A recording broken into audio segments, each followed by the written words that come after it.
Hello, everyone, and welcome. We're just starting right now. My name is Mariam. Our distinguished guests, our sponsor partner, Government of Alberta and Government of Canada's Job, Economic and Trade Sector. Our prospective partners, our guest speakers. Hello, everyone, and welcome. Hello, everyone, and welcome. My name is Mariam. Just started distinguished guests. Our sponsor partner, Government of Alberta and Government of Canada's Job, Economic and Trade Sector.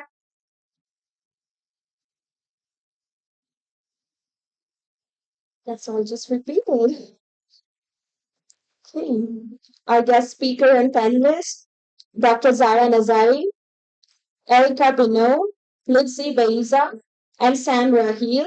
Our board members, namely Juliet Dushima, Barry Ogbolo, Zama Nahalpo, founder and CEO of Grow, Tracy Berry, our candidates of Grow in person and those joining us virtually, Grow staff and events planning team. A warm welcome to you all in our inaugural micro event series 1 of 11 upcoming series under the theme NurtureHer, Building Bridges to Inclusive Hiring. Our focus today, ladies and gentlemen, is on tech. Grow Women Leaders respectfully acknowledges that we are situated on Treaty 6 territory, traditional lands of First Nations and Métis people. In a growing population of immigrants to Canada, a significant number of highly qualified women from visible minority backgrounds encounter challenges when it comes to finding job opportunities that align with their education. Grow Women Leaders, operating for the last 7 years, added to its services in 2022 a revolutionary talent platform to aid in alleviating the challenges experienced by women, particularly immigrant women, Black, Indigenous, and women of color, to get hired and advance their careers by providing them with unparalleled opportunities to secure meaningful employment. In addition, there is a growing population of employers who are embracing diversity and inclusion to tap into the pool of women, especially professional immigrant women, as well as playing their part in a more equitable world. On this note, we applaud our sponsors, our partners, our prospective partners, and speakers for saying yes to this micro event initiative and making it a success. We look forward to a lasting partnership and relationship as we work together to create opportunities and workplace diversity. Let's give these partners a round of applause. And let's also give the tech candidates and those joining us virtually a round of applause. Thank you, everyone. GROW is proud to be in partnership with the Government of Alberta and the Government of Canada's Job, Economic and Trade Sector for this initiative. And we extend our thanks and appreciation for partnering as we collaborate together to bridge the gap to inclusive hiring and diversity. Before further ado, let's take a look at our today's agenda.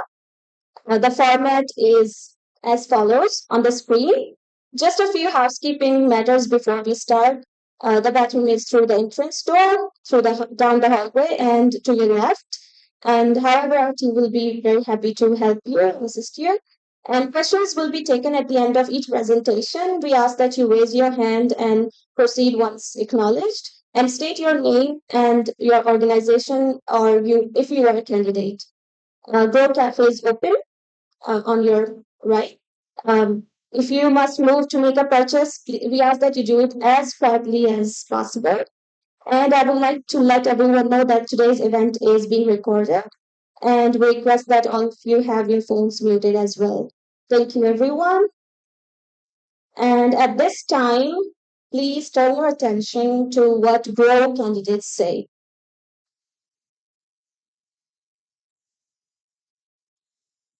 At Grow Women Leaders, we believe in continuous growth and development.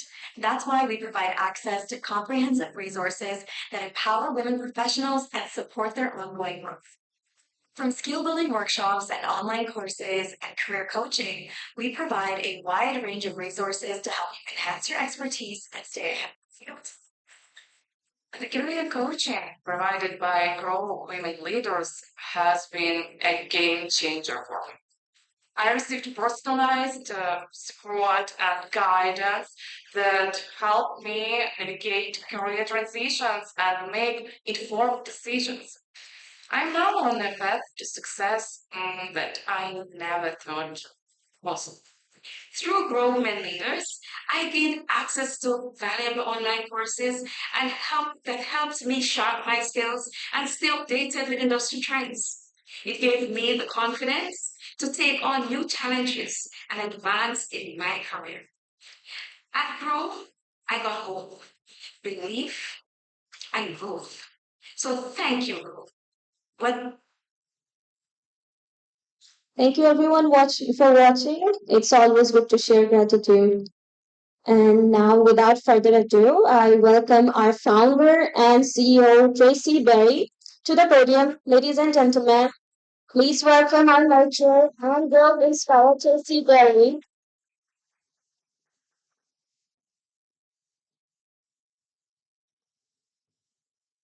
Right. Thank you all so much for coming. I'll try to put this now. Irrespective of the weather out there, you guys can make it down here. We really appreciate coming to the grow space. So can you hear me over there? Kind of low. Trust me, you don't want me to use my mommy voice because I have a very light voice. I'm trying to be sophisticated as much as possible. All right, I'll project a little bit. So, as you already know, my name is Tracy Berry. I am the CEO and founder of Grow Women Leaders. And of course, I'm going to be going through what we do here at Grow Women Leaders. It's called Talks, Grow Talks, right? So, basically, Grow started 2017, and the main focus was just to bring amazing professional women, especially those that were coming from other country. Because myself, as an immigrant, I know how hard it was to integrate into Canada to a place of getting into the workforce. And of course, I promised myself that if I happen to ever integrate fully, I would never let any other immigrant woman go through what I have gone through. So with that opportunity came for me to come up with this idea. With no hesitation, I decided to start the Grow Women Leaders. And of course, ever since, we started with a project called Project 150, Accomplished 150 Immigrant Women in Canada. That was for Canada 150 in 2017.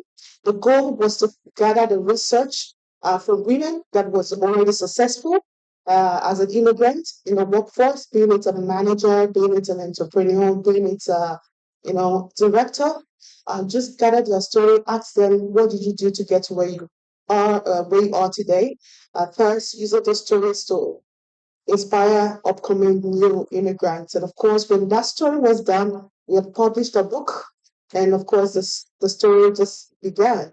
And afterwards, women started reaching out to us for support. It was we moved to the next initiative of what do we do to actually support these women that were looking for additional support. Many of the participants there or that participated in the project, they all talked about how they were looking to, restart their skill in Canada, but didn't know how to. Nobody was there to guide them and also to connect them. So this is where my team and I, our amazing team and I said, you know what, we're going to get started on helping those women. And of course, before we started that initiative, we had to do our data, like statistics of what was the workforce like. Why was it hard for immigrant women to get into the workforce? And lo and behold, what we were gathering blew my mind, how there was no support for these women to actually get into the workforce. This was when I was like, this is a matter that I myself and the people that were supporting me, we should take on to start starting this women career into Canadian workforce. And of course, when we started doing the research, the data, as you can see on here, I don't know if you guys can see the data. It is rather I don't know what word I'm going to use, but rather I'll just leave it as this. If you can see the data, are we able to pull up the data? For those that can read, we can see that the underemployment and unemployment rates among immigrant women was high. And if I want to recall, Canada is known to bring professional women, professional immigrants from other countries. And yeah, this is where we're like, if this unemployment was high and the unemployment rate was high among immigrants, what can we do to start bridging those gaps? Hence, Grow Women Leaders, where we are now fully equipped to support women, especially immigrant women, get hired and advance their career. And how we do that through right now is through our job matching training and ongoing support. And we've been really doing well in this area ever since, working with women to help them restart their career in various industries in Canada. Of course, there seems to be a lot of work that needs to be done around this, and this is where we keep priding ourselves to ensure that we do our best to connect more women. So, we really want to uh, thank all the sponsors that we've had so far with government of Canada and government of Alberta for helping us bringing up this initiative to life because I had to be fair. Working to connect these women to restart their skill in the Canadian workforce hasn't been easy, especially those that have those expertise, getting them to start their career in the field of their choice that they studied or studied back in their country has not been easy. Hence, the reason why we are doing this project to bridge inclusive hiring in workplaces. And what am I missing here? Because the slides, yeah. So the first series, this is one of 11 series that the government of Alberta and Canada have sponsored for us, just to bring the awareness to, equitable employment in the workforce. And the goal is for us to connect amazing women that we have in our database and that has the skills in tech, in the skills, into employers, like diversification of employers' workplace.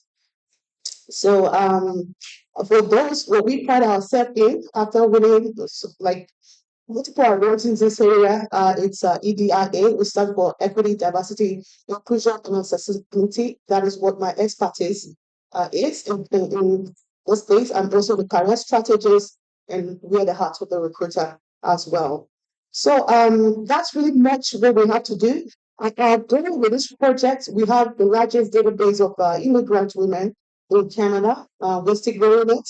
Is to keep training women with background, say in tech, to tailor to what employers are looking for. We need support as much as possible to bring EDI into workplaces. But we cannot do this without the support of our employers. So we're asking and knocking at the doors that the door be open for us to connect this highly skilled immigrant women into the field of their choice, starting with tech.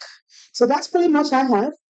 For this project to continue and for our work to continue, we ask that if you have the time, please contribute to our crowdfunding.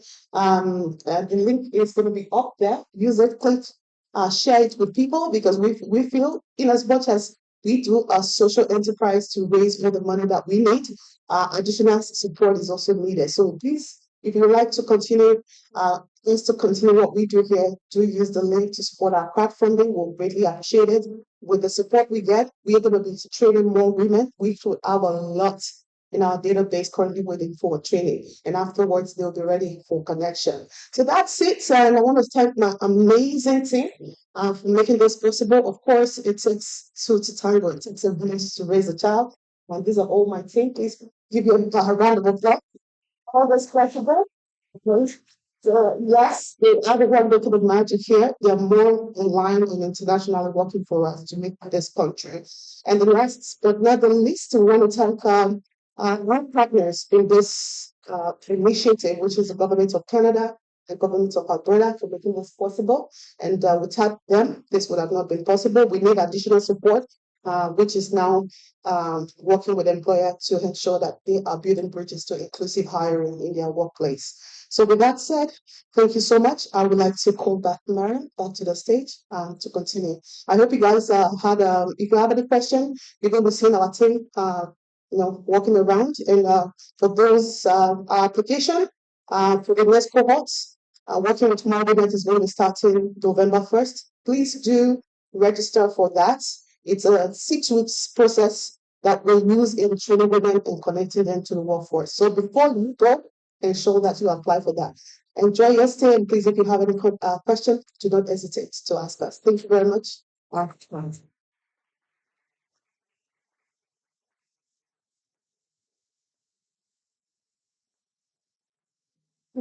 Down again. Thank you so much, Tracy.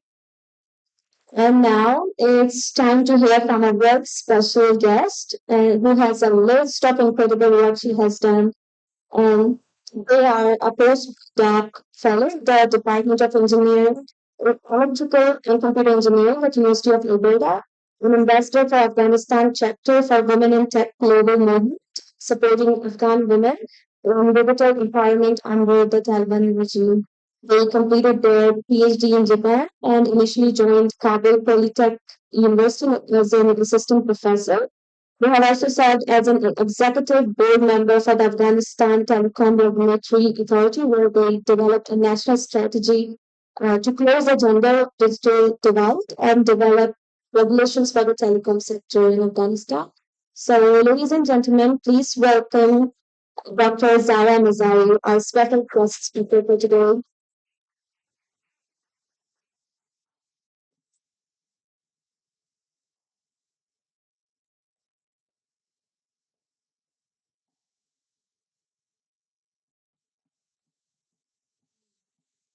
Mm, what presentation? Can I just okay.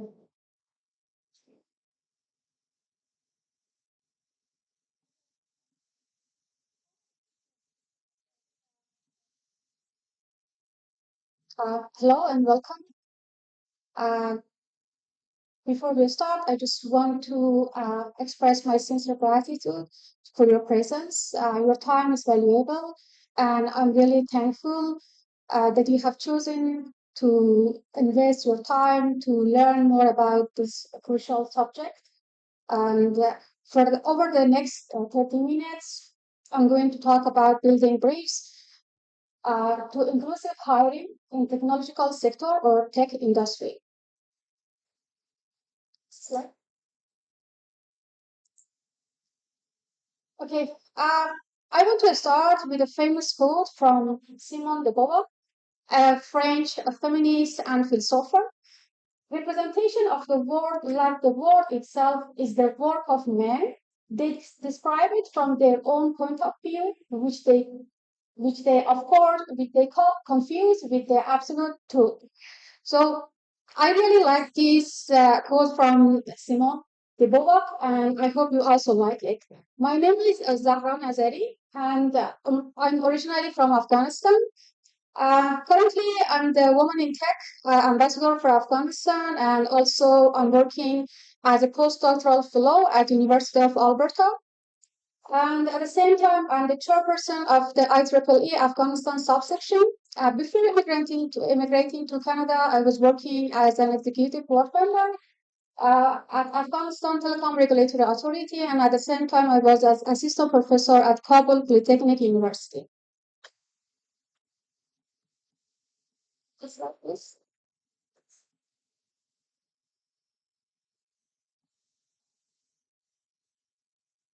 Okay, and now let's move on to the agenda.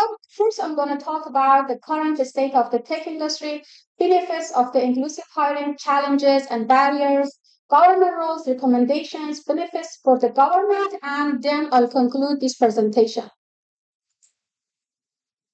Next, please. Okay, when we talk about the state of diversity and inclusion in the tech industry, we mean gender diversity, racial and ethnic diversity, and also diversity among underrepresented communities. For example, in terms of gender diversity, we can say that women hold a lower representation in tech roles, and also in terms of racial and ethnic diversity. There is a report that shows that African American women in the US hold only 3% of the competing jobs, and Hispanic women hold only 1%. And in terms of underrepresented communities, unfortunately, there is a report that shows in 2020 only 17.9% of the people with disabilities were able to find a job comparing to people who do not have disabilities. They, for example, 61.8% of those people can find the desired job, but those who have disabilities, they were not successful. So these are the the problems that we have right in currently in the tech industry. Can I can I go next slide? Okay. Yeah. Now I'm going to show you some statistics about the situation of the women who are in the tech industry or women in tech. Globally, almost half of the workplace consists of women, but unfortunately, only 26.7 of these women are working in tech-related jobs, and the total number of women in tech-related positions has actually decreased 2% during the last few years, and it's mainly due to the pandemic. And of a sample of 550,000, 52,000 people in tech employees across 56 companies, only 141,000 employees are women. And among the top employers who hire women in tech industry, mid-sized companies represent 53% in this area. So next slide, please.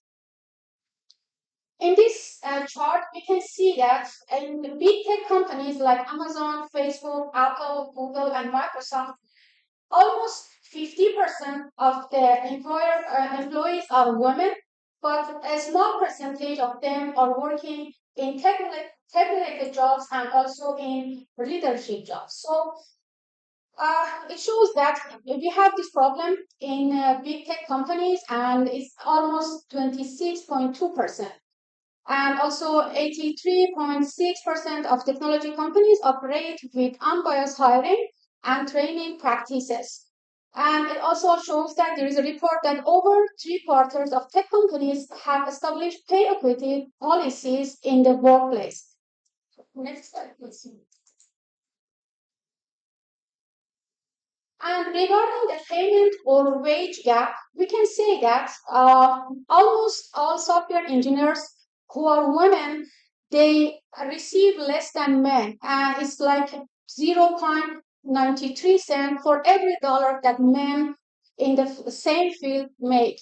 And also, in terms of degree gap, we can see that there are many reports that shows that despite equal access and percentage of women pursuing STEM subjects in higher education, women achieve only 18% of new computer science degrees. And this is the problem that we are talking about. So next slide, please. And in terms of workplace culture gap, reports shows that uh, almost 50% of women in tech reports gender inequality, discrimination, or sexual harassment in environment dominated by men, which is almost tech environment. And also in prior years, women have received as little as 2% of all investment funds. So this is shows the funding gap for women. And also during the pandemic and after pandemic, mostly 50% of women reporting difficulties going back to their jobs. And also they have difficulties for the environment after the pandemic, the changes that they face in their workplace. So, but companies that they have just companies that perform intersectional pay audits hire women at 1.3 times the rate of other companies. Next slide, please. So after learning about these statistics about the current situation of women in tech, now let's see what are the benefit of the inclusive hire. Okay, what is inclusive hiring? When we are talking about inclusive hiring, what we mean? Inclusive hiring means that interacting with, interviewing, and recruiting a diverse group of people, regardless of their gender and also their race. And also, whenever we want to recruit people, we consider all the other factors, but not the race and gender. And also, when we have inclusive hiring, we will have different perspectives, opinions, and beliefs that are considered to reach a common goal. So, next slide, please. So, how diversity and inclusion can help an organization, and why we're asking organizations to have diversity and inclusion in their organizations, in their workplace. We have different reports from many reports from different organizations that they show that organizations with a diverse workforce performs much better than other organizations that they do not have a diverse workforce. For example, according to the Forbes, racially diverse teams are more likely to outperform their non-diverse counterparts by 35%. And also, according to the McKinsey study, it shows that organizations with a gender diverse and ethically diverse, they are more profitable. And also, according to the Gartner study, we can see that employees perform much better, like 12% better when we have a diverse workforce or diverse workplace. So, about these benefits, we can also see that recently, when professionals they are looking for new jobs, they consider and they assess the organizations that how they have a diverse workforce or diverse workplace because they prefer to go to those organizations. So next slide, please. So when we have diversity and inclusion in our organization, we can have a reduced employee turnover, we can have a better innovation and creativity, and also we can when we have a different people with different backgrounds, so we can add different perspectives in our organization, and also we can have a better company reputation, and also attracting and retaining talents, and also by having a diverse workforce and diverse workplace, we can eliminate biases and increase revenue. Next slide, please. Okay, so how we can have a diverse workplace and how we can have an inclusive hiring practices. First of all, we need to define the diversity and inclusion as a value in our organizations, and then we have to have a inclusive and inclusion we have inclusive hiring strategy goals and also examine current hiring policies and practices and also assemble a diverse recruitment team because without a diverse recruiting team we cannot hire diverse people. So this one is very important for each companies and organization, and also we can have a blind recruitment. When we have blind recruitment, we can hire people without considering their race and gender and nationality. And also, when we have inclusion in our hiring process, we can have a wider talent search and also highlight diversity. Uh, one of them is missing. And also, for those who are hiring people, we just propose that they highlight diversity when they are announcing their vacancies. So in this situation, we will have a more interested people and we will have a diverse workforce. Next slide.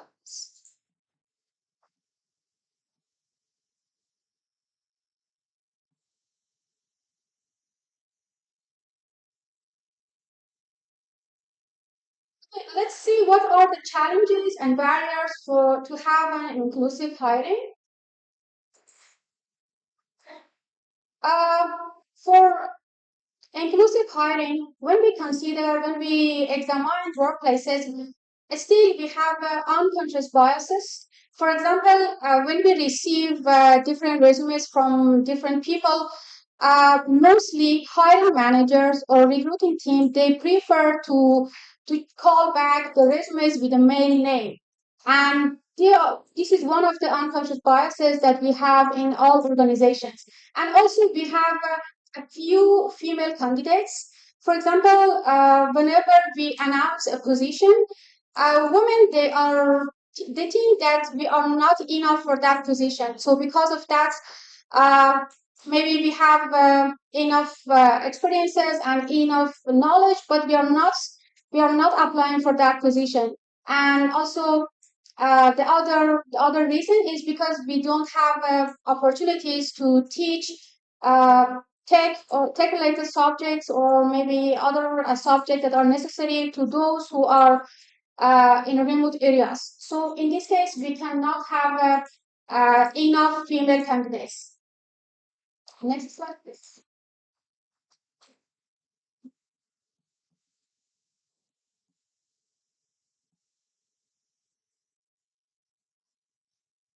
And also, unfortunately, when women they go for work, for example, they join a company, a tech company, mostly nearly 37% of those women they experience discrimination, bias, and also some behaviors that like stereotyping and or biases in the workplace. And this is one of the reasons that they are not very interested to join tech companies. And also, women, when they want to start their careers in tech industry, we do not have enough mentorship and career advancement opportunities for women. So these are the barriers and challenges that we have for women in the tech industry. Next slide, please. Okay, so how to solve this problem? How government can help us to solve this problem? There are many things that government can do and can help us to have inclusive hiring. For example, policy development, education and training, research and data collection. We can go to the next slide. Government can develop policies that targets diversity. For example, those governments that they have developed policies that they have defined the hiring practices and then targeted the diversity and then penalize discrimination. Those governments can have a better and diverse workplace. And also, education and training is the next thing that the government can do for to solve this problem. If we can have some special trainings for those underrepresented groups, then we can help them to learn about the codings, about the new technologies, and also if we can consider some scholarships for those people that they are belong to the underrepresented communities, then we can help them to just join the communities and to have a better education. And by research and data collection, government can collect data and use those data for better policy making and better decision making. Next slide, please. Intensive for employers. For example, if a government considers some incentive for those employers that hire women, it can help us and it can encourage other employers to have diversity in their workforce. And also public awareness campaign. Governments can launch public awareness campaigns about how tech can help people and how we can have a diverse workplace and how diversity can help an organization to have a much better revenue.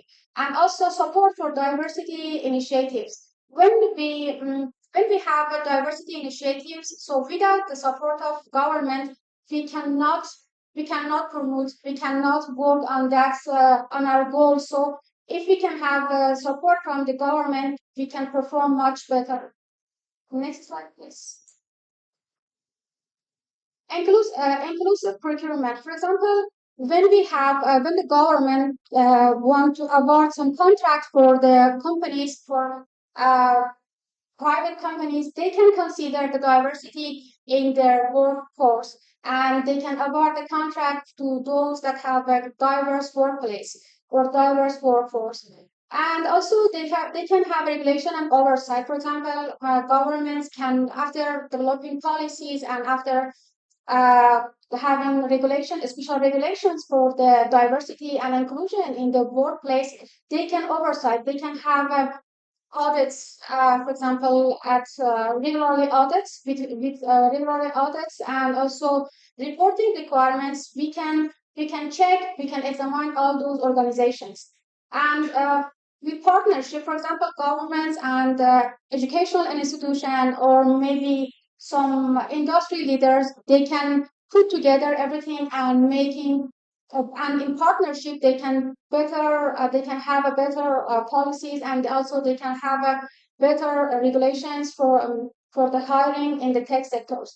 And the last thing that government can help have to have a diverse workforce is promoting the role model, because uh, after if we have role models in tech industry, it can help women, it can encourage women to just start their careers in the tech industry and to just to have their roles in the tech. So these are the things that government can do to just to have an inclusive hire. Next slide, please. Okay, now I will talk about the recommendations. We have some recommendations for inclusive hiring. For example, if we have anonymized recruitment or anonymized hiring practices, we can have a diverse workforce. And also, if we can ensure diversity from leadership on down, and also we have to have a woman in the leadership roles. Because currently, if we see the tech companies, mostly it's like 10% or less than 10% that women are in the leadership roles. So if we can have more women in the leadership roles, so we can promote the diversity in the workplace. And also we must create the safe space for conversation and expand the talent pool, invest on diversity and inclusion training, because if we train the hiring managers and other staff in a company about the diversity and inclusion, then we can have a more diverse workplace, and also create a culture of recognition. When we have a culture of recognition in our organization, then we can promote the diversity. Next slide, please.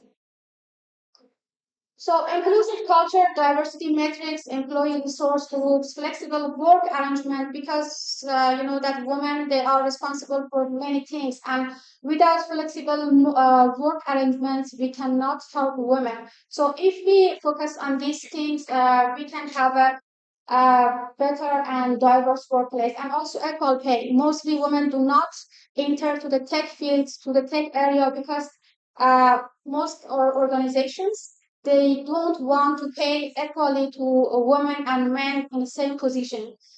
And also anti-harassment policies. If we have anti-harassment policies in our organizations, then we can have a better and more diverse workplace.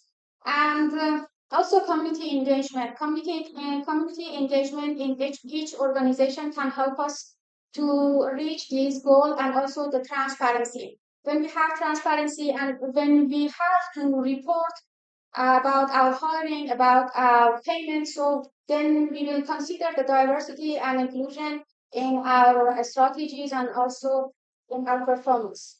Next slide, please. Okay, so if we have a diverse workplace, if we have a diverse, inclusive hiring, so how it can benefit the government? If we can train underrepresented groups, if we can help them to just learn about technology and to enter the tech area, so we can have a better economic, we can have economic growth, because by inclusive workforce, then we will increase the revenue in each company. And if we increase the revenue of the company, so we will help the government to have to have economic growth. And also, if we have a diverse team in our organization or in our country, then we will have a better and much more innovations and problem solvings. So it can help us to have a better solutions.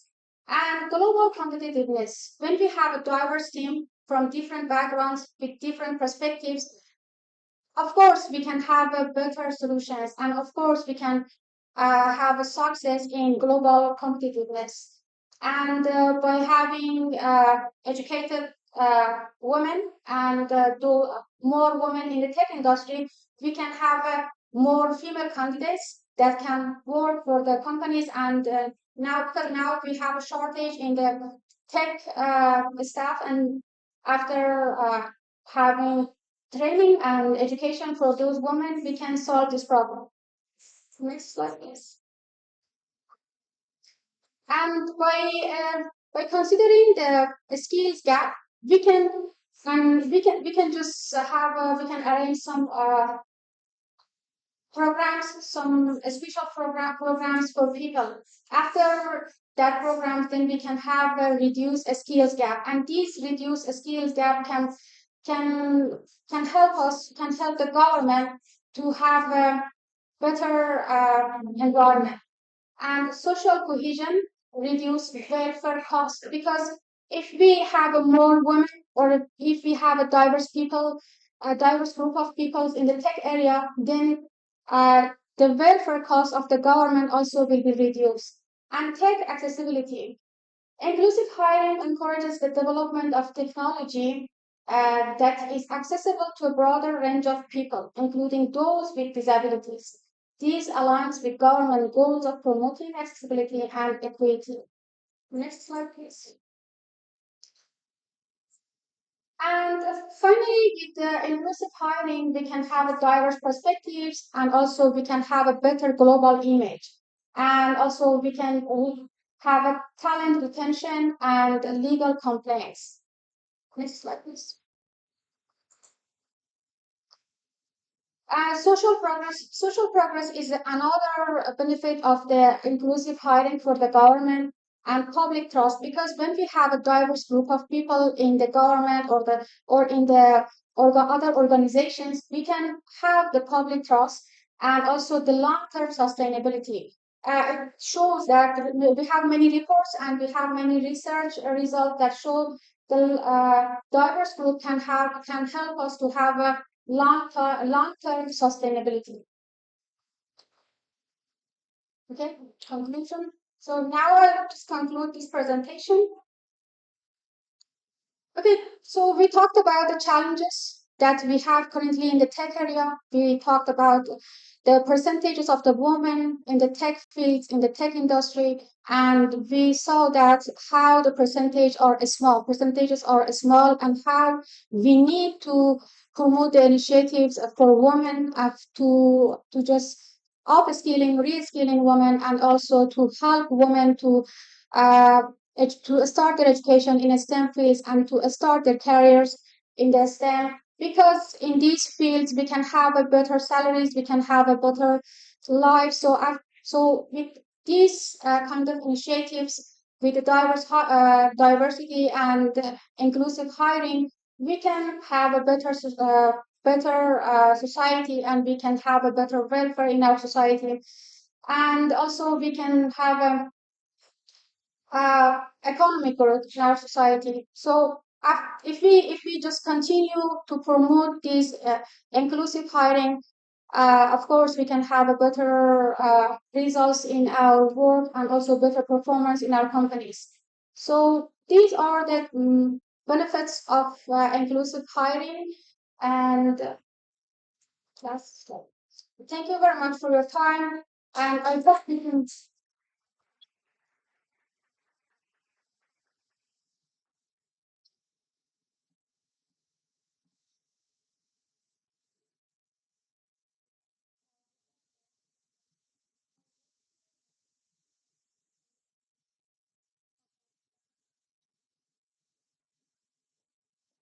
Thank you, Dr. Nazari.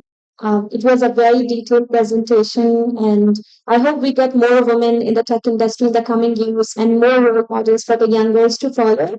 Right now, we will discuss all of this more in our panel discussion, in our upcoming panel discussion. But right now, we'll take a 5 minutes stretch break. So feel free to mingle or have some refreshment or just talk to someone you haven't talked to so far. And we'll meet after 5 minutes with our panel discussion. Thank you.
again. Let's settle down and start the next part of our event. And welcome back again. And as Tracy mentioned earlier, that Grow has built a community of professional women. And after launching the project 150 in 2017, this community has blossomed into a revolutionary talent platform where employers meet the top talents, especially of immigrants women. They will seek to partner with tech employers to provide women with desired tech competence level for potential employment opportunities. And they will train, handle recruitment processes, and do job matching in only the best way possible. And now our panel discussion will seek to discuss gender gaps, concerns, and challenges in embracing diversity and inclusion in tech industry. Grove's intent is to improve on meeting the needs of its partners and close the gender gap in the tech industry. Um, Unlike any typical recruitment programs and processes, Grove Women Leaders stands out by providing continuous support in that retaining diverse talent at workplace. And this ongoing support not only benefits individuals but also helps employers and companies to improve their retention rates. So let's start our panel discussion. And ladies and gentlemen, please help me welcome our panelists. First and foremost, Sam Rahil.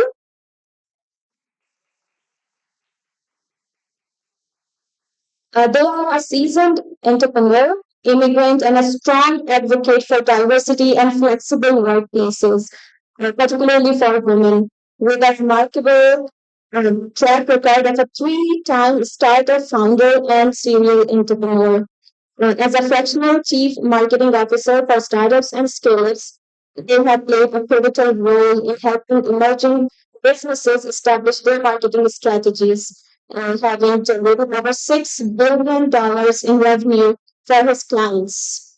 Sam Rahul's contribution to the panel discussion, I suppose, will promise to shed light on the importance of diversity, flexible work arrangements, and an immense potential that lies in fostering a more inclusive Canadian workforce. Next, I would like to welcome our next panelist, Erica Miller.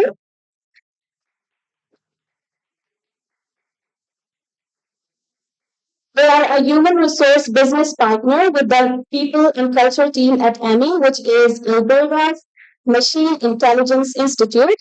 They have experience across a variety of industries, including airlines, nonprofit organizations, and gas and banking, with a degree in commerce, majoring in human resources, and paralegal diploma from McEwen University.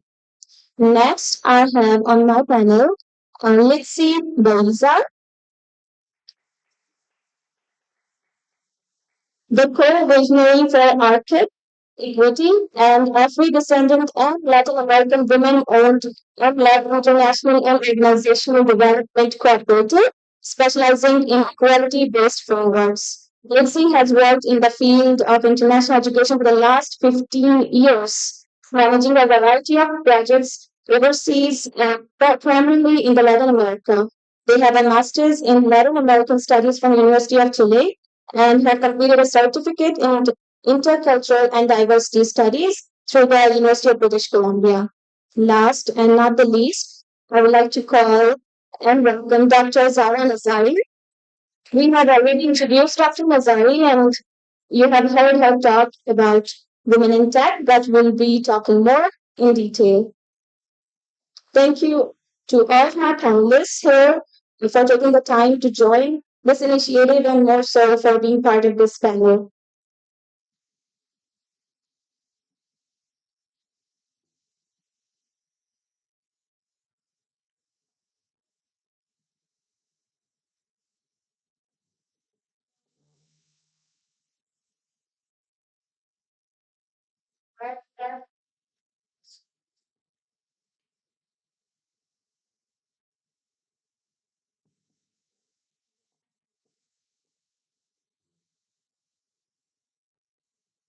So my first question is to all of you, if anyone would like to answer.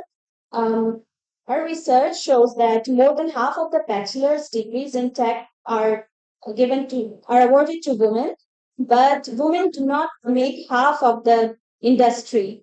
And there still majority of them work outside of this core. So, what are contributing factors to this? What, in your opinion?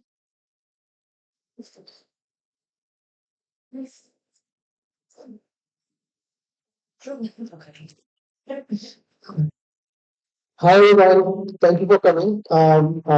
First of all, I would like to thank Tracy for arranging this. Can we have a round of applause, especially for Tracy?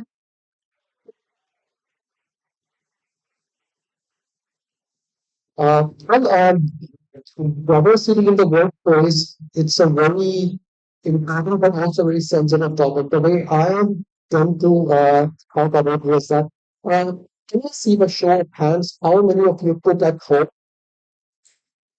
Okay, and how many of you use different spices while cooking, right? So diversity is same like that. If we are not using the appropriate spices for a dish, that means that dish won't be delicious and awesome. So having a good so diversity it's exactly same like that. Every spice has its own contribution to the dish. Similarly, each one of us, regardless of our color or gender, or where we come from to this place, we have our own unique set of contributions. Now, the numbers that Dr. Zara shared today, these are very concerning numbers. Less than 20% of women, and especially women of color in tech. That's very concerning numbers, and we need to collectively work on that. Okay, let's take a start. Okay, so today, I think actually you had reviewed some of these controlling factors in your presentation. Now, it is a lack of awareness, right? So there's a lack of in tech in general. So there's a lack of awareness, lack of mentorship, and lack of networks. That contributed 95% of my success to my mentors. And so it's sad to say that there's not tech consultants who kind of had to have each other's back and like reaching out for them better because it wasn't very memories. Going back on the times when it's the single job description, they're not going to employ but I'm around, even under that. Okay. So, take a break every single day. Yes. Sometimes we don't remember those can food on my attitude. You actually might be those candidates. And so, please, within time to get 5 plus years, and then 2 years experience in a double job. So we just never look at that's about to take that risk, take that investment. But it's tough and tough because the story being tough is designed. Because it's not on the industry, which kind of interesting or capital taking, for example, corporate jobs like lyrics. And everybody has a ton of families. They have other parents or their husband or something. So they have families that care taking you. So those are my thoughts. All right. Well, I'm kind of to this conversation as well. Americans or members, that's what I'm telling organizations all the time. But I don't understand members and this is comes in to hear situation or demonstration. So I'm really personal. So diversity program, especially for increase of different centers to different types of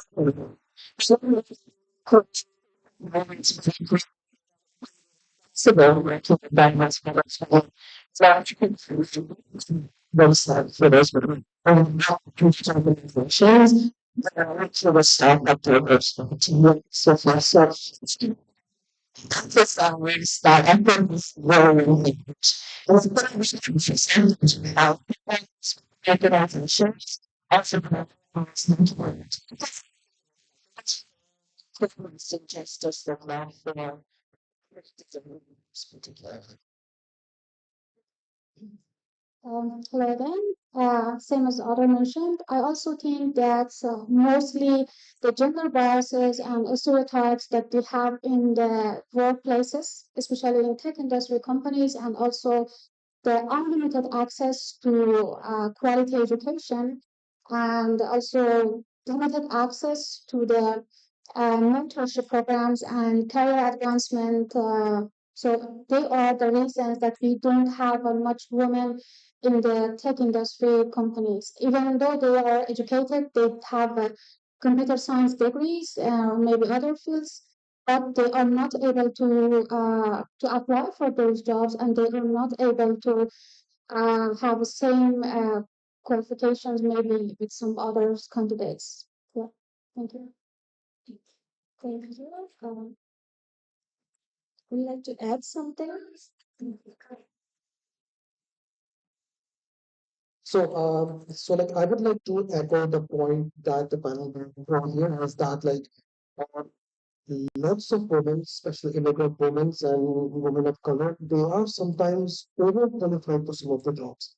But they have that fear that okay, if the job requirement says that I need 5 years of experience, but I don't have 5 years of legal experience. Or I only have 2 years of experience. Right?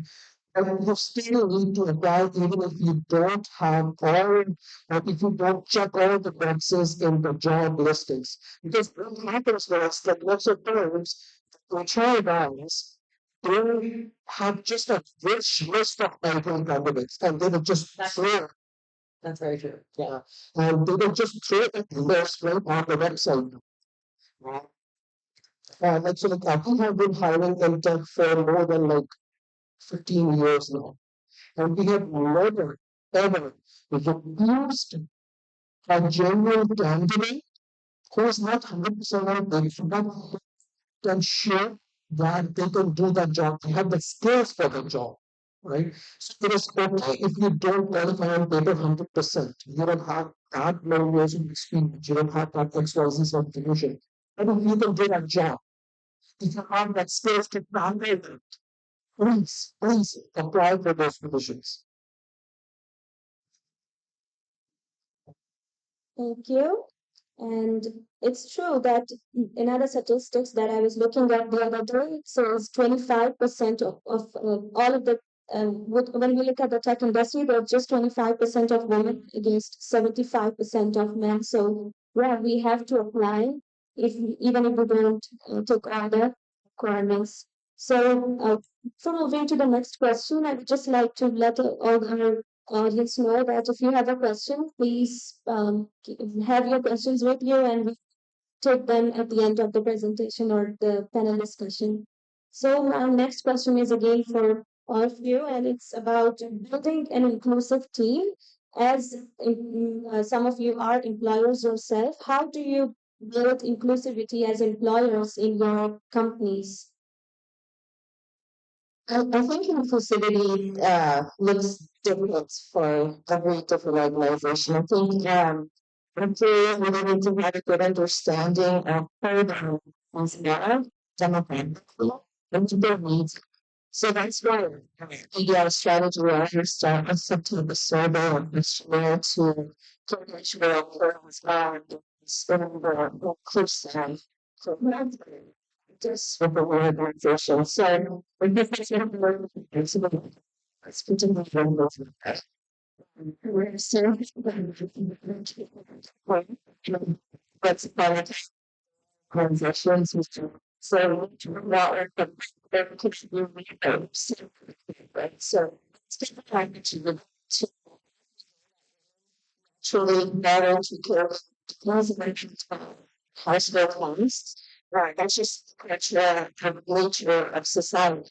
And so in order to change that, we have to deny about gender roles. That's it for what we can live.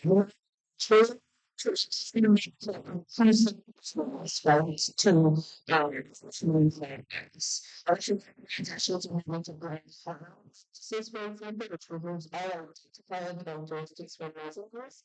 So it's a true ways that people really can live. And she says depends on the organization and how the organization works with the organization. Try to have a different. We're not talking about somebody that works everything. Hmm. Okay, I think there's a couple things here. So I think that employers and people in organizations need to have the courage to have tough conversations. So we know DEI is not comfortable for anyone. So I think you need to encourage those conversations, have those conversations, and hear what the people are saying. I also think you need to develop a DEI strategy as an organization. In your meetings, especially what is the stages of that? Just really write a strategy. We have a DEI committee that's full of individuals from different backgrounds, different peoples, and really intentional about it. We have 3 different pillars called Women Next the Rules. It's the documentation, it's a DEI, it's long, it's happening in months, and takes a long time to have to get it. Okay, so my goal also to provide information to private training. Recommend and done training for different conscious bias training. It's like that. It has to happen in uniform. You have to have conversations like that. Yeah, so as the parents of that, like diversity and inclusivity doesn't look the same. It's different for each and every organization. It is even different for each and every department though. So like I would encourage all the employers and the organizations over here to actually explore that in more depth because then so team members would like some flexibility in terms of when they can work. Some would like to work in the evening, some would like to work in the mornings. Right? For some, it's like a hybrid work environment works better for them. Some want to get everything work, some want to work from home. So, so we as employers, if we could take all of this and fit it according to that individual's needs. Like, I think that that could benefit the organization in the long run even more towards a productive one.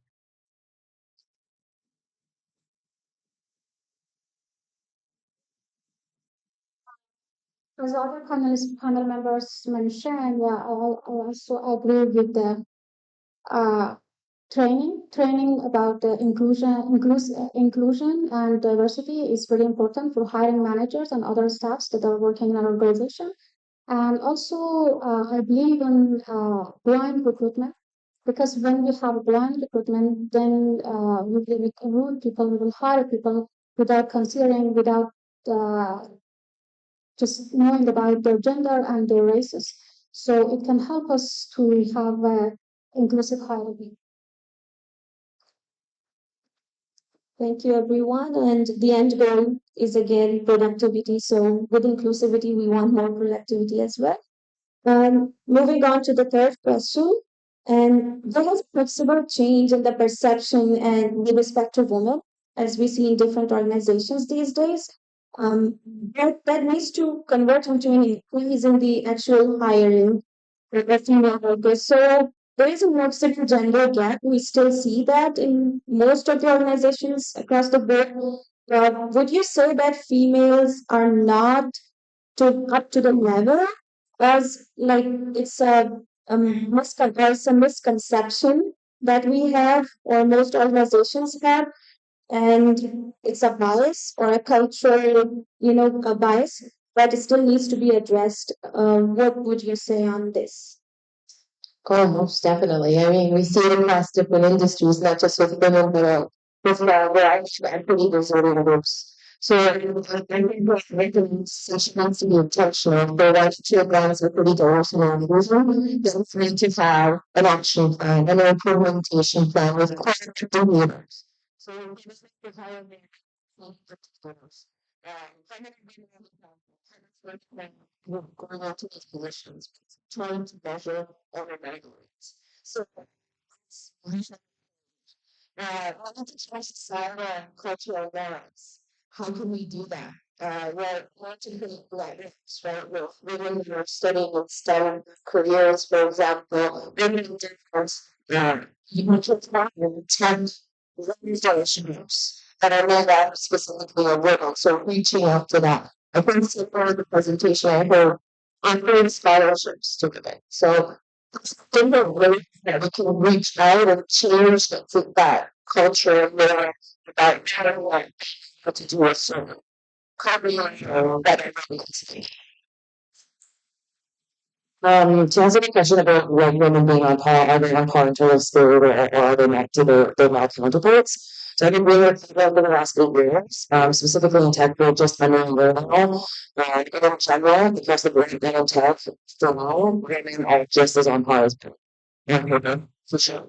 And so studies with men is different. It's just less women apply. So it's serious women candidates. Uh, Well, like I would actually disagree with the statement. Okay. What my point is, especially when it comes to creative, women are better than men when it comes to creative. So what my actual point. So what? So and I would like to emphasize why I'm here. This bias, as you said, absolutely in the right place. And there are misconceptions. And those can be worked on by directly working with HR managers or the owners of that organization. Yes. If we were to specifically discuss our men and women equal in terms of that, right? And especially when it comes to creator, women, they have, they don't understand emotions of others way better than men. Way better. And design and creating is all about capturing and conveying those emotions. So especially the creative roles in tech industry, women, they tend to do way better at these roles. This is what my personal experience is. So, and it also reflects from all of the three methods that we have found, more than 90% of all of the top and creative roles in our countries have been held by women, actually.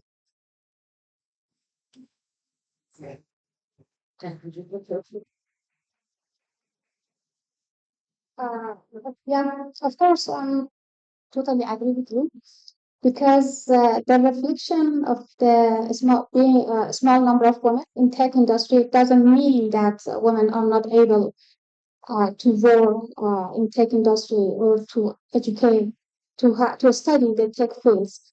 It's just a reflection of the limited access and also the um, unequal environment and gender biases that we have in the workplaces.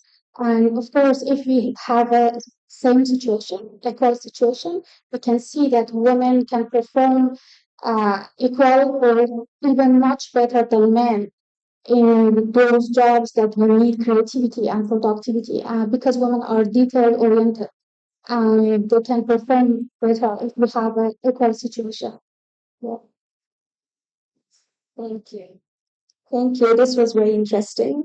And our next question, we have heard many job placement professional companies say that that our recent companies need to pay more and provide better training opportunities to women. What's your view about outsourcing training or your experience and effectiveness if you have done both in your companies, paying women more and giving them more training? Let's start. Based on my experience, I would recommend the combination outsourcing and in-house training. I think if we have the combination of both of them, we can achieve better results. And also about the compensation, yeah, of course, if we increase the compensation, yeah, of course, we can have top talents in our organization and companies. But totally, yeah, I'm totally agree with the outsourcing and mostly I agree with the combination in-house and outsourcing. And I think on top of training programs, there should be some type of mentorship and some sponsorship. And I mentioned sponsorship programs because a lot of time mentorship programs kind of stay there. They don't advance. Sponsorship is some for an organization who's in a its power and privilege and use it behind those to amplify the promote serving groups in their organizations. So I can act as someone who has power and privilege and provide others resources. So women to go to serving groups, it's just to be more intentionality than just training and is key, right? A lot of applications are starting to do full transparency. So it's looking like how much am I going to be paying? And that's something that atmosphere is highly recommended. Show your commitment at your benefit. Give folks the internet questions. I still don't understand why organizations hold on to all this information. But yeah. It's very interesting about the questions coming from an HR side. And it's interesting that actually, yeah. Um, so agree, internal and external, a combination of both is good. And I think it really depends on like what type of training. So if you have internal in-house, like leverage your in-house talent, why not? It provides professional opportunity for that individual as well. But if it's something like maybe unconscious bias training, I don't think everyone on the same page. So we probably don't want to have someone over there because I think it's one that all experience at the same level on the same page. So that's kind of my take on that. Pay transparency, yes. So there's actually a lot of learning for communities about pay transparency, specifically in BC. There are many different to be completely transparent about what different each organization. If it's certain where it's going to come this way, it's actually really, there's other job description has been told. Like that, everything is all of these things, but more specifically, you can see the balance, you can see everything.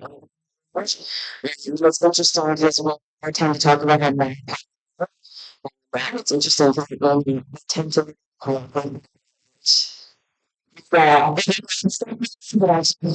was on that and get back on the other side. So that's all.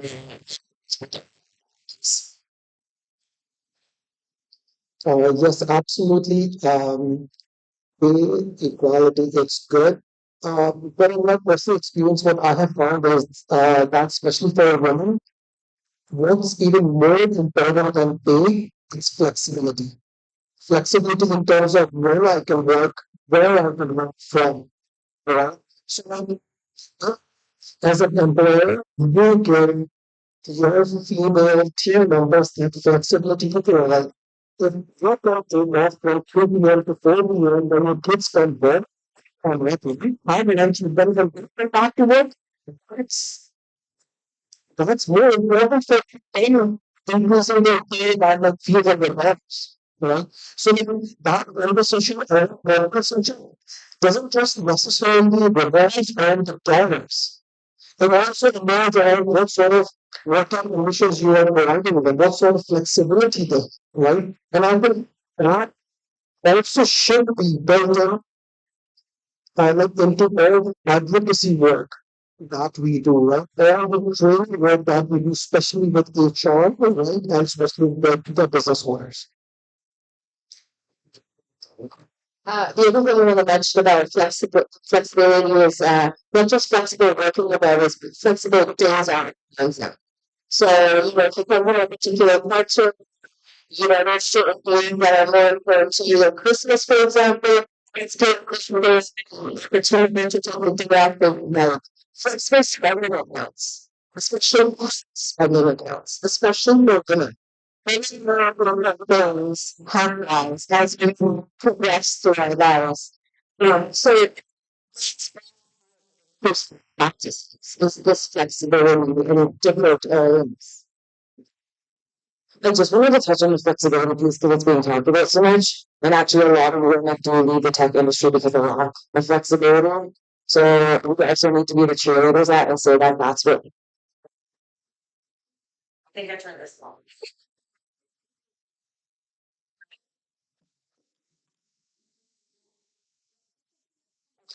Uh, so I think we just also need to be advocates for our side as well in terms of like what our needs are. Because although there's something nationally, there's has been as a because of something that changed this skills that so the world but size right and it's sad that women are not connected that's ability because the higher the matter, the national that's more performance too. Certain level. This is so. It's a very least. Thank you. And I totally agree that we have to be advocates for ourselves. And this is what we are doing today. I have just asked two questions. The first one is, I think our candidates will be very much interested in this question. What, in your view, are the top skills that employers are looking for, as you are also employer? So, what are the top main skills that you are looking for in tech industry or in general? And secondly, what are the skills gap you would say in the tech industry right now for women? In terms of the skill that we're looking for, one is honestly communication. True. And I mean that the opposite candidate in every job ever. A lot of times we're going to take what about a lot of clients. So we're working with clients, with different people that can together. So you're kind of keeping all of them together, but then it's advising, educating. So communication skills, so the soft side of stuff, so having that industry experience, um, with that. And also strategic management.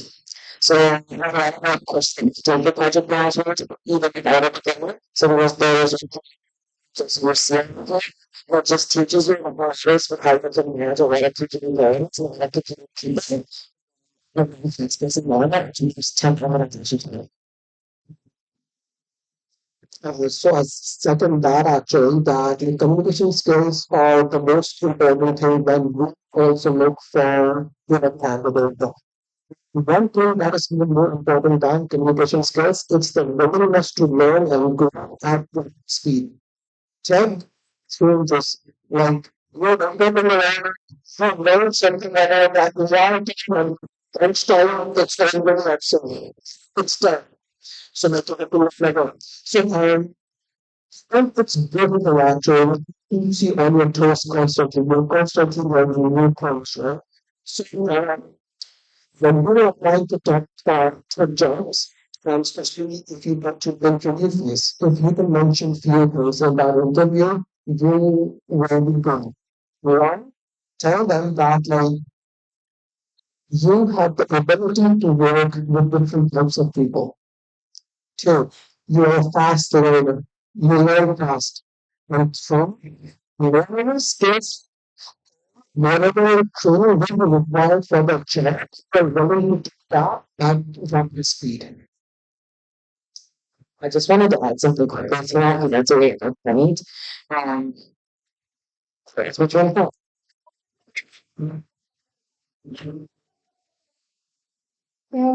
I think as the digital skills are important or tech knowledge is important, the soft skills is also very important. So I think about creativity and problem solving because when someone is educated but is not good in problem solving and cannot be creative, so you don't need those people. And yeah, I think the most important thing is problem solving, and the willingness that you want to solve a problem. That's important. For I remember, um, things that have also, especially in your process, is the ability to be coachable. Managers are looking for people who are going to take feedback, constructive feedback, and make themselves better, and make them better skills and skills. But if you're not team based person, you might run away right from taking something where I can become a better professional. So it's maybe we're doing coachable. And I just wish we were for this, because sometimes that's what it's a kind of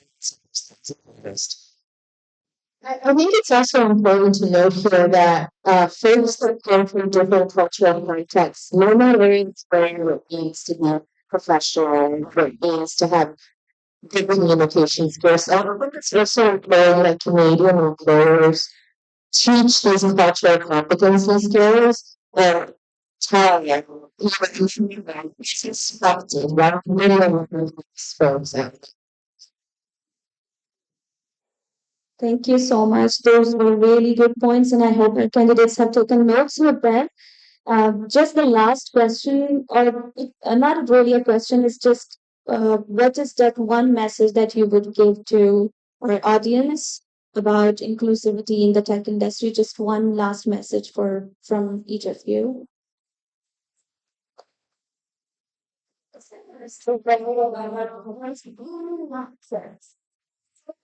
Yep. Yep. Sure. Just one message. Just okay. Okay, sure. As I mentioned in my presentation, we have a gender biased workplace, so we it's really sad, and I'm really sad that we are talking, we're fighting for our very basic rights that are unquestionable, and we expect that all people know about them. But let's just continue this advocacy and also just training, and I hope we can make a better world for the future generations. I think it's important to understand what equity, diversity, and inclusion mean, not as one word, but as three separate words. Learning what it means to be inclusive. So ask that question. How is your organization promoting or advancing inclusion and equity for itself? You have to also ask people questions, not just them asking you. So I think there's one to understand more about how inclusive practices might look like. That's a really good point. I actually recently had a candidate at a player civil professional college. She wanted to website. She did a diversity and was the position. And I think that's amazing. I think that means we're taking some sort of stuff. It's too much nice. She did systems and to have an investment for to keep the conversation going. It's just plan it's like that. So much maintenance and so that's not supposed to be most for talking about it. Okay, so by show of hands, how many of you have registered for gym or did you go to the gym? Yeah. Okay, so this word it's exactly the same. Just by getting a gym membership doesn't make it specific. You have to actually go to the gym. So, like I want each and every one of us over here to work on three different things. One is Tracy and the whole team is doing such an amazing job over here. Try and work with them on monitoring your time, right? And also with your balance as well. Remember, more relationships and your time helps organizations like these tell more, better, and wider democracy more than educational work, which is so critical for our society. The second thing is that start having more and open conversations and more regular conversations at home, especially with your kids. My kids are over here. Both of them, they need to also hear this. That all the inclusiveness and all the diversity, it's not just a conversation that we need to have here. We need to start having that conversation even more after the winner of global century. Right? And the great thing was that like if you are part of an organization and if you are responsible for hiring, please connect with organizations like Go and Tracy so they can help you hire a more diverse workplace. And if you are not in that position, then please go and talk to your employers, talk to your managers, right? Then that they need to partner up with organizations like these to have a more diverse workplace and more inclusive workplace. Okay. Thank you so much to all our panelists. It was a very interesting talk and discussion. Thank you so much. And yeah. Oh, if anyone has a question, we have a question there. Yes. So you just have to get right. Yes.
So many moments, successful moments around me, and I thanks Tracy invite Sam because representation of men in these kind of topic is very important. And this is the first time I could hear from a man who is talking about diversity and thanks for being here. And I agree whatever all the panelists shared, so it has really encouraged us and motivated us. Thank you. So, Doctor, sorry, you said Doctor, is there any question for her? So now for today, I wanted to say thanks and yes, first time. Then we big round of applause for Dr. Paul because yes, it's really tough, Dr. Paul, to come to a new country and start completely new life, especially with your family, you know. And regardless of how intimidating it is, please know that Edmonton is a very inclusive place. Yes, it's a diverse place, yes, but it is also a very inclusive place, right? And you will find all the help you will need. There are people who seek their government organizations. There are there are like these like esteemed panelists who are doing an amazing job. But you will have to reach out to them because they don't know that you are even here, right? So you have to reach out to them, right, to get help. Of course, now I'm there's huge kind of things like these, like research, don't remember the PhD, the responsible.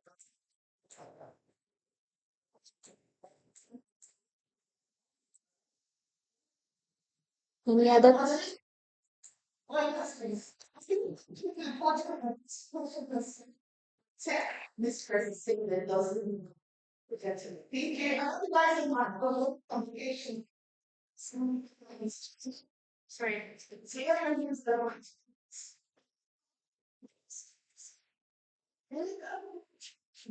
Hi, I just wanted to thank all of you guys. My question would be, what advice would you give? Because it's so hard already started in tech, and you don't have a lot of job experience. So, what would you give for candidates, especially women starting out in tech, when you don't have that job experience? What could you do to start in tech? Sure, yeah. So, well, this is sort of you can say it as psychological hack that you can use, but it's actually true in workplace. So, let's say if you are interested in a position in which you know that like you don't have like enough experience, right? And five skills are over there. Then the five languages are over there, and like you only know three of them, right? So during that process, make sure that you emphasize or reach out to the hiring manager or the immediate person who is hiring for the position and start a conversation in a way that makes his or her life easier. Right? So like if like let's say for example, right? If you are talking to a product manager and he's hiring for a UI designer, right? Just see what they are working on, create a couple of UIs, send to them. You know, if this helps, please take anything from it. And if not, please discard it, but I am here if you need any help. So in the sport, if you start the good, right, and if you are willing to show that, you know what, I can go that extra mile in order to make your job easier, it just puts you in a very favorable position to start with it. And people start to have that conversation in terms of what the desire said, right? Not just these skills, but I also have some soft skills as well, like creativity, right, communication skills, and all that stuff. That would be my recommendation. I could add a couple of things there. So again, about reaching out to high energy, a job person who always quit. Instead of apricot, they're still gonna say is no. And likely they want it's the tech community loves to chat, loves to make connections. So if there's high energy, they can apricot right here. I don't know if those two up there, right? Not all you need to do is just be surface with us.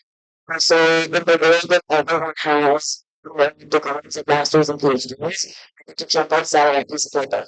Right, so you need to go to medical packages, you need to go to medical you need to find out organizations that have opportunities, you need to learn and you need to connect.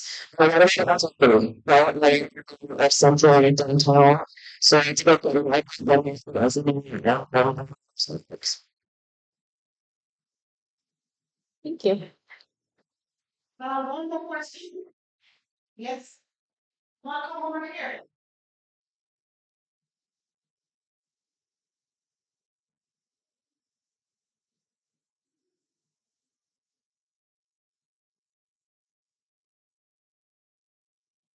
I just happen to be here.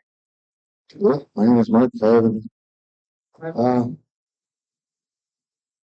question I have is I really believe in who you are. How would you introduce that to an organization that isn't normally into, into doing such things? this is one of the things where you're gonna face resistance the most. So, I think you need to start slow and steady. So education, right? Training opportunities for folks to understand exactly equity, diversity, and inclusion means. Checks around unconscious bias, like racial, etc. So documenting first rounding folks within an organization or not. But I mentioned I'm intentional about EDR, then there needs to be some type of implementation or plan with metrics, with indicators, so that it's transparent to know exactly what the organization is doing this for.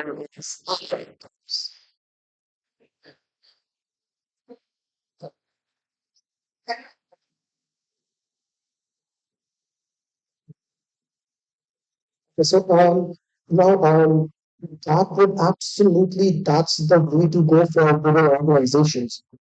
The smaller organizations, right, all have smaller companies where there is no proper HR department, right? And the owner of the company is the HR department.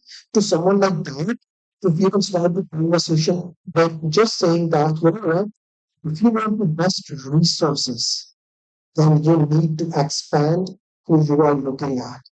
Because some of the people over here, like Dr. Palmer, right? Over here, she has more experience and she would be willing to even start from the ground up. And that gives employers more bang for the buck. Now, this is the conversation starts. Now, this doesn't mean that we should be paying them less. No, but the conversation can start from here. That okay, if you want the best team members, you have to expand what you are looking at.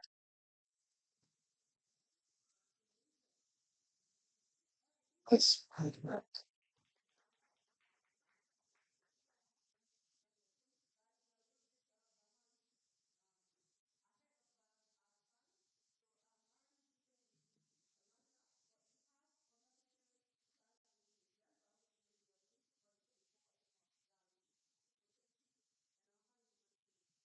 It's just the wrap up, and thank you so much to our panelists for all the answers and the questions from the audience. Well, thank you for everyone for listening. It's just the wrap up now, and thank you everyone again. Our guest speakers, panelists, Dr. Zara Nazari, Sam, Erica, and Lexi, thank you so much. Our partners, sponsors, Government of Alberta and Government of Canada's Job, Economic and Trade Sector. Our prospective partners, all the representatives, candidates, and who are present here today. And all of those who are listening or looking at us, seeing virtually, and our directors, founder, and CEO, our panel team, we're reminding staff and we're employees. We say a big thank you to all of you, and we appreciate you so much for your time and being here today. And we invite you to keep your eyes and ears open for our upcoming events, especially our CC plus P program. Our next cohort will be starting on November 1st. So immerse yourself in it.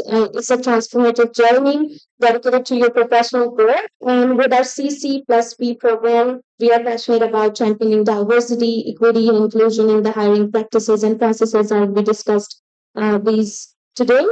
And our micro event series, the first one today that we just had, it continues to August 2024, and it will climb us to our Grow Leaders Summit.